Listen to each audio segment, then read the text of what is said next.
ঐচ্ছিক রোজাগুলোর মধ্যে সবচেয়ে গুরুত্বপূর্ণ হচ্ছে মুহররম মাসে রোজা রাখা, বিশেষ করে আশুরা মানে মুহররমের 10 তারিখে।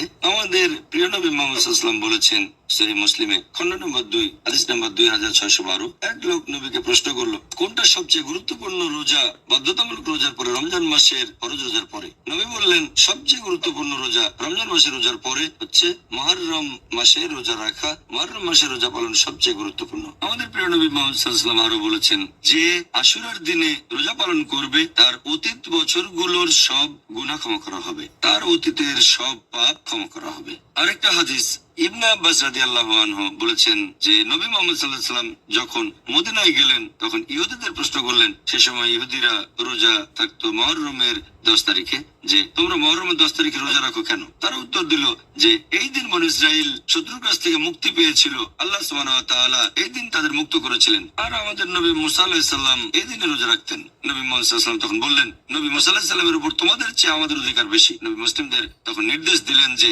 মুসলিমরা মুহররমের 10 তারিখে রোজা থাকবে আশুরার দিনে। ঐচ্ছিক